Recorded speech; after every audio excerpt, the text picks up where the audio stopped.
A comment on one of my YouTube videos challenged many of my presentations in a way that was very fundamental. It correctly questioned why my individual opinions are always missing, and if I was out just to promote products, services, or ideologies of other researchers, writers, and thinkers, including Euro-Gentiles, books, videos, and the works. Let's look at this issue, which is very critical. What I want to deal with is on my personal opinion. My response to the question that I have raised in the introduction is that I live by very rigid, personal, Afro-biased doctrinal opinions, but I share generalized, peer verifiable, scholarly, and alternative works. Since 1997, I have had tremendous, huge leaps and bounds in understanding on all matters that I once cherished as life doctrines. Drastic changes on who and what is God, who created Jesus, the power of an active totem, Bantu or Muntu Philosophies, thought provoking lessons, many of which are shared in Bantu foundations, which you can engage in on join@marifado.com. Everything that has to deal with melanin dominant humans on a personal as well as on a generalized doctrinal level.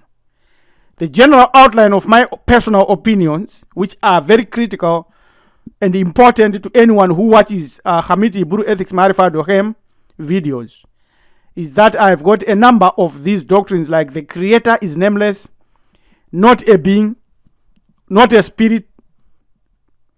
What proof do I have that I am a soul or I have a soul? Why are the ancestral and divinities not interfering in our affairs today? A personal understanding on the mind, the brain, and the spirit, the purpose of life, and that we may actually be food for reptilian entities. These are questions that I've got my own rigid personal opinion. And then there's a generalized doctrinal sharing that I've done of issues and matters that concern this, plus many other critical issues. So I want to deal with who and what is God, which is the most fundamental and foundational personal opinion for individuals, because it will determine their practice. And also the answer to, is your God a spirit, a being, or even a human? To my shock, I felt like I've moved from one dimension to a higher dimension. I synthesized all of my understanding in a number of books. One is this book, The Creator or a God, where the thematic philosophy that comes out of it is that the creator is not a spirit nor a physical being. You can get this copy from Amazon. So we quote few passages and few statements from this book so that you can analyze and see for yourself and think about them, and then realize that I've got a very rigid personal Afro or Muntu or Bantu biased philosophical position. To think of any creature or man-made art or philosophic verses and the creator as alike, in essence or otherwise, is to rob the creator of most of his attributes and reduce him to the status of a mere creature. The use of his and him and pronouns and personal pronouns here, they are used only as linguistic tools. This in an African mentality is impossible. It is a taboo. It is, for instance, to rob the creator of his infinitude. There cannot be two unlimited substances in the universe. It is to take away his sovereignty. There cannot be two absolute free beings in the universe. For sooner or later, two completely free wills must collide. These attributes, to mention no more, require that there be but one to whom they belong. This is from the book, The Creator or a God. We continue. When we try to imagine what the creator is like, we must of necessity use that which is not the creator as the raw material for our minds to work on. Hence, whatever we visualize the Creator to be, He is not.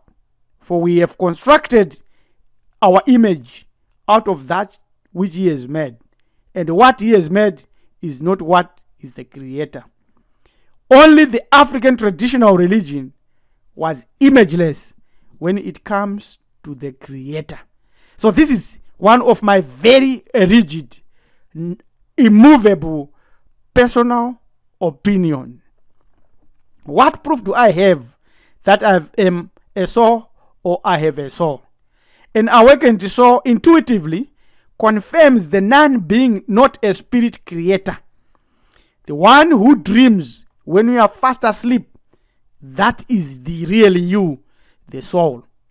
And the little voice of consciousness that always corrects our deviations inside our heads, that is proof that it is the soul talking to your physical brain or to your physical body. The clue of all this is also found in the noun Bantu, which is the identity of the original humans created on the earth. The Bantu, two words coupled together, whether accidentally or deliberately, because it implies the Ba,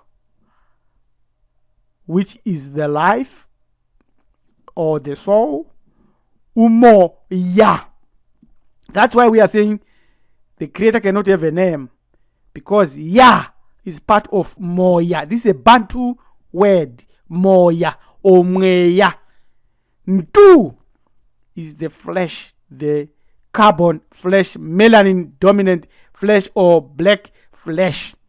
So the soul is in the Ntu, and that's what my personal opinion. And the soul is a different edge with the Ntu, and the soul has had many lifetimes than the Ntu, and the soul belongs to an entirely different dimension. But the Ntu, which is the black body, has a totemic lineage, a bloodline that links it to the original ancestors or ancestor who was created somewhere here along the Ruwenzori mountains. This is my personal opinion. Proof you are a multifold soul comes from dreaming. Scientists have a blinder there, they cannot understand it. They have not been able to explain it. They confirm it themselves by saying that scientists are still trying to find out why we dream. There are many theories, but none have actually been scientifically proven.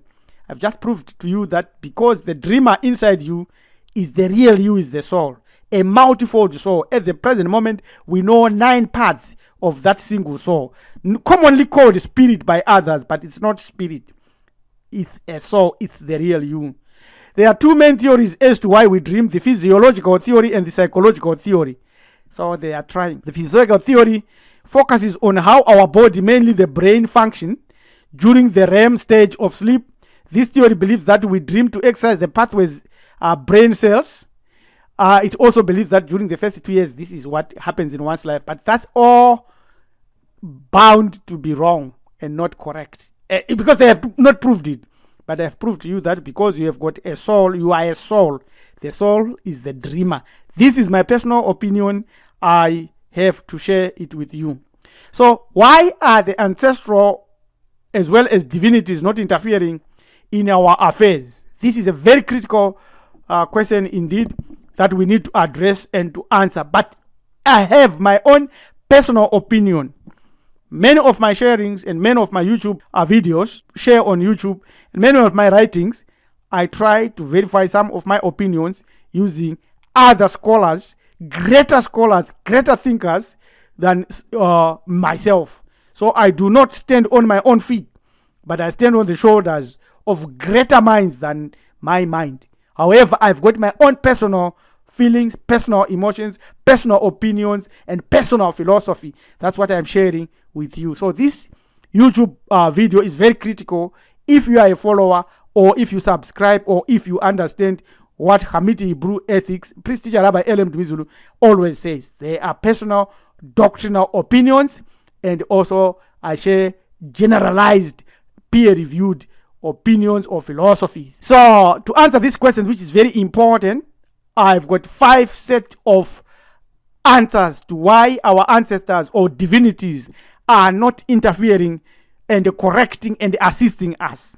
Number 1, taboos. We broke a lot of taboos. In other words, these taboos have disconnected us from the connection with our ancestors. Whether these taboos have been deliberately done by us or by some of our ancestors, as history has proved, but it still is like pulling a plug from a connection and electricity does not flow or jump the chasm. So these taboos must be cleansed first. We have been programmed to ignore our identity. We are mentally enslaved to a non-totemized, non-Bantu life. Number 2, we ignore burial rituals of millions of Bantus, including those who died in painful, atrocious ways during colonialism. We have already forgotten about that. During colonialism, during Islamic enslavement, which is still continuing today, Atlantic slave trade, genocide, and the current genocide of billions of Bantus all over the earth. Their souls are likely to be captured souls, and they are being used as energy, spiritual energy against us.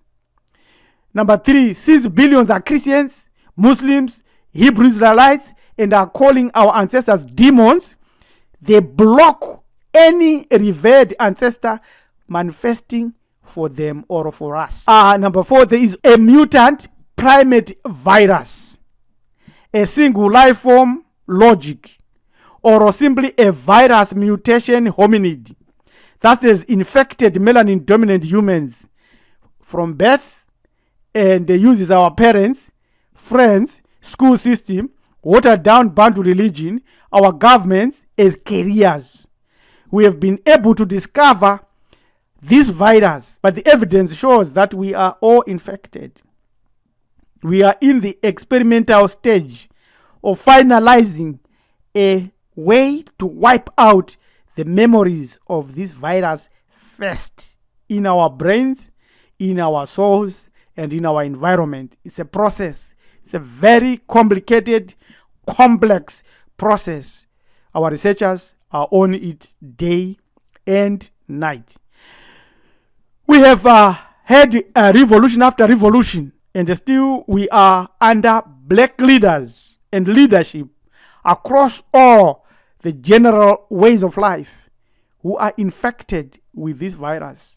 Our mistake was that we were not able to identify the organism or microbe or what it is, but now it has been done. So these are my personal opinions, and some of them aggress and link with those who are in Bantu foundations, those who are members of Mahad Fado Hamiti Hebrew Ethics, the inner core, and the schools. And also I've got a personal philosophy on the purpose of life. It's very simple, straightforward. Is on earth to experience matter. So we are here as students, as scholars from out of this dimension. That's my personal opinion. We are on earth as students to learn and to experience. And when we leave this shell, which is the Muntu, the body, we proceed into other dimensions via the process of the afterlife judgment and via the process of ancestor reverence or ancestor retention.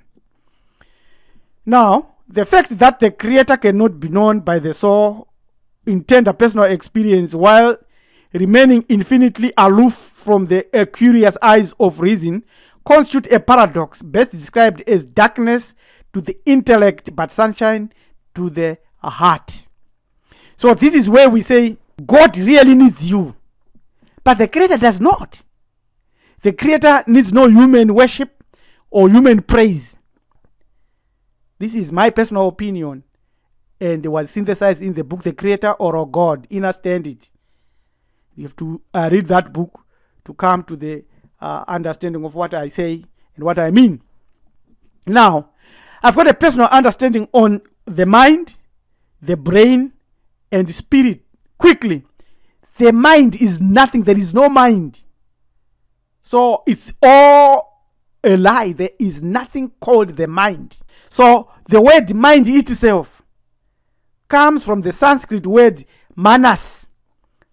This word manas means a person's ability to think and reason. So the ability, that energy is the spirit. So when they say mind, it is the attitude or the spirit that you have inside your brain, or around your brain, or about your brain, or this word consciousness, subconsciousness. These are interfacing systems within us to collect data, and the brain is a data collection center using the 6 senses that we have. And it is on the animal body then too. And because of that, it allows the soul to interface with matter by possessing the two.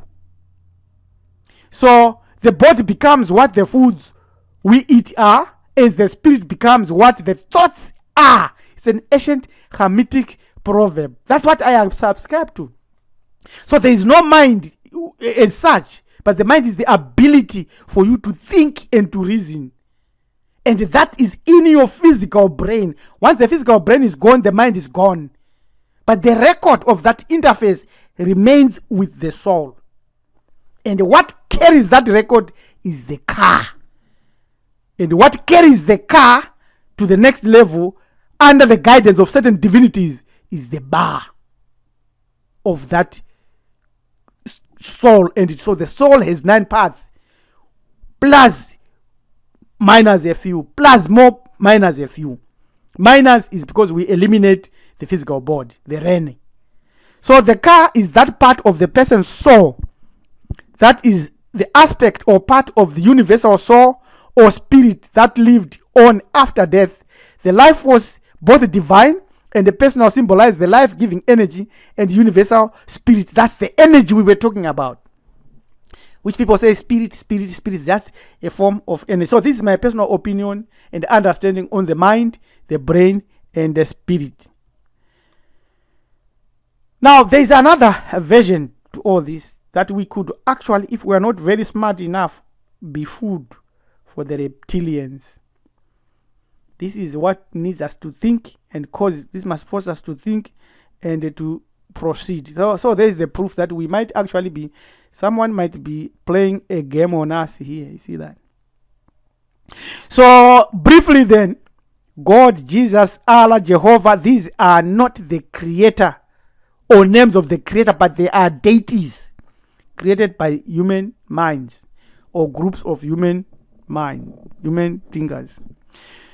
What proof do I have? I am a soul, intuitive, knowing that the creator is beyond our physical knowledge, and the noun Bantu itself, the dreamer and the voice of conscience that it operates in your head, all prove that you are a soul. Why are the ancestors and divinities not interfering in our affairs? We have the keys to arouse them to do that, and we have free will, which they do not override, and we have not yet reached that point en masse, but individual level, it is possible, and many are benefiting and waking up their ancestors and ancestral line and bloodlines and benefiting from that. These are a tiny fraction of my personal opinions. My personal opinions and understanding on the mind, the brain, and the spirit is that the brain is simply a data collection center that interfaces with the ninefold soul. And much more likely, if you have not connected these two together and connected your chain back to your ancestors, you are being eaten, and you'll be eaten by the reptilians entities from this earth. You will not be able to escape. Now, in conclusion, therefore, anyone who has listened to me, I've said that my religion is Kamitics, Ubuntu Mahati, consciousness is my spirituality, therefore I am a Kamitician. In conclusion, on my personal opinion, any thinking of some that God is outside of your consciousness or conscious awareness is a brain and logical justification of creation. And this is actually a tool used by the virus or the mental universe that has formulated the self-concept of our thoughts and the justification of entities like God, Jesus, technology, the world, the third world, religion, capitalism, democracy, education, mathematics, IQ issues, lawyers, doctors, degrees, black, white, primitive, civilized. These are all justifications of an illusion of the body and the other entities on the earth. So thinking like this codifies the virus' own existence to you using a single thought logic of putting your thoughts under their thoughts in order to give you a semblance of human order and educational civilization, yet they are taking over your body and eventually suppressing your soul, and they may actually hijack your soul, and the souls have been hijacked. That's why someone says, I am a Christian, I am this, which is not their identity. So when I say I'm a Kemetician, I'm saying I connect with the last civilization that our ancestors established on the earth. Problem of all this thinking that is there in the world today, according to my opinion, is that this order that we are now living by, including the colonial borders, as well as slavery dispositions by Islam, Christianity, or otherwise, are all fantasy logic. It is this logic that keeps billions in a dream world projected into their brains, a world in which the virus is in charge of your brain, eventually your soul replacement process and program. My opinion is that as long as you worship a God who looks the same as that which oppresses you, you have been hijacked, you have been kidnapped. So thank you very much for watching our presentation. We hope you all enjoyed it. This preacher Rabbi LM Dumizulu saying subscribe to our channel, Community Buru Ethics. Till we meet again, Edupe Siabonga Tatenda Enkos.